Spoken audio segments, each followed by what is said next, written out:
My next guest is a very talented actress. Her movie credits include Blood Brothers, Between the Lines, and the soon-to-be-released Hammett. She's best known, however, as Elaine Nardo on the NBC series Taxi. Welcome, please, Marilu Henner.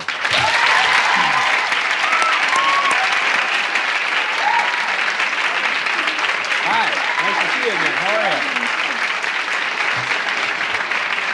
are you? You look great.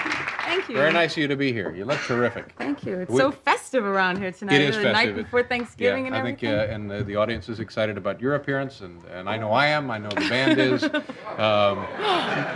Now, in the past week, we've had yourself, Carol Kane, and Andy Kaufman. That's right. All people from your show. That's right. And last night you had Grant Tinker, and he even mentioned the show. That's right. Yeah. So it's we're one family. Do you know now. Grant Tinker? I've met him. Yeah. I don't know him personally or anything. No, neither do I. So Well, I guess I do.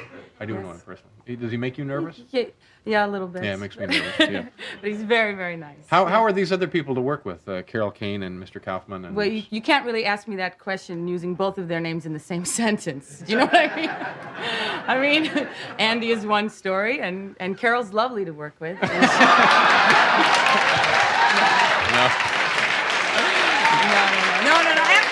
Actually, Andy and I have a lot in common, you know.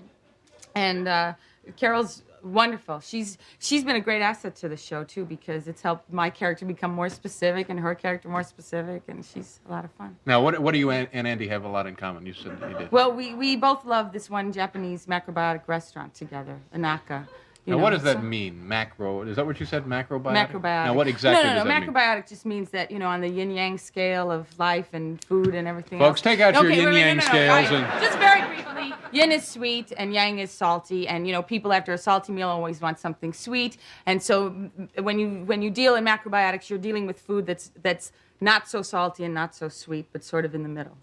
Like brown rice and vegetables and sea vegetables and fish and things like that. Okay.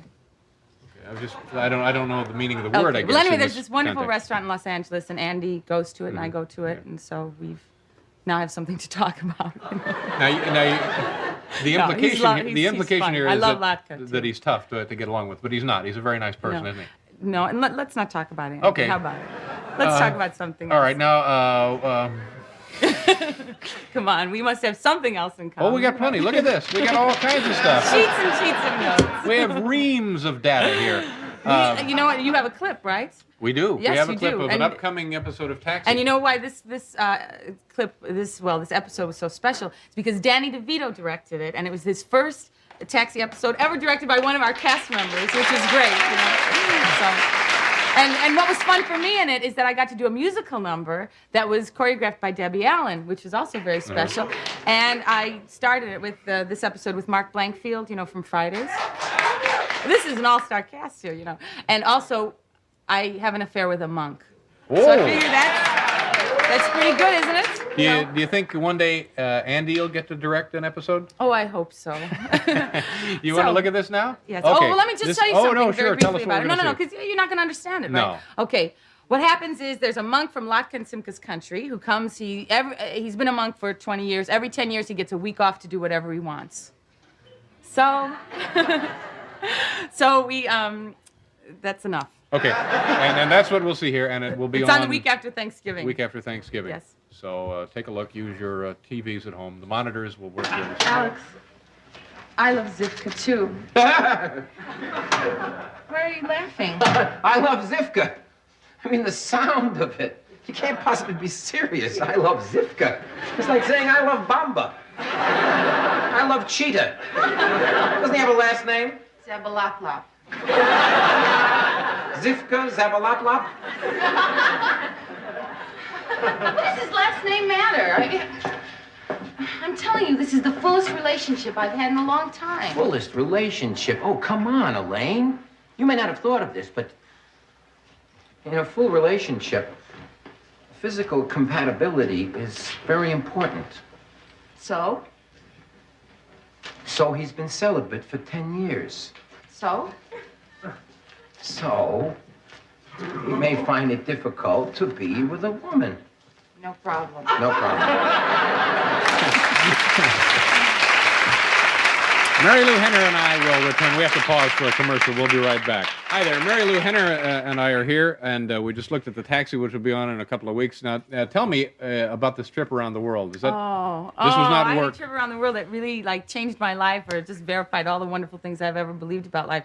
Because I spent a month in Italy for one thing, and it was great. And what I was saying before about yin yang, not to bring up nutrition again, but you know how yin yang is like the two extremes of life and something in the middle. Well, I've always been kind of this person who has sort of been in the middle. I grew up in the middle of the country, and I was the middle child, Chicago, and I sort of had this ability to do both, you know, to be from one extreme to the other. And my trip around the world was like that because I started out at the Cannes Film Festival opening up Hammett, which is, I mean, if you know anything about the Cannes Film Festival, it's a lot of paparazzi, and it's a lot of questions and press conferences and stuff, and it's real show business, you know.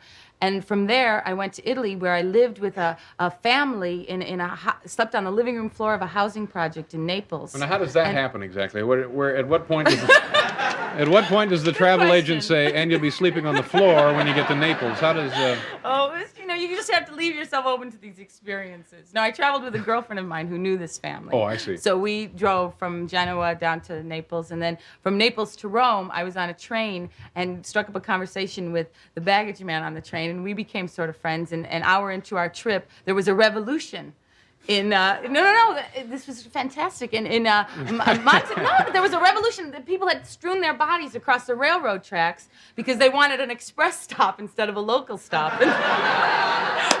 The Italians, they're great. You know, they're so full of life and everything. So we sat in between stations in this little mountain village for like 3.5 hours. And this man and I became friends, and he took me home to meet his wife and his parents and his children and his, not his children, but his relatives and everything else. And I ended up in the mountains with them for 10 days. So it was just, leaving yourself open. Now, let me ask you this. Say you were taking the train from L.A. to San Diego. It'd be a little different. Yeah. A little different, I think so. Say you met somebody from Italy. Would you invite them into your home for 10 days?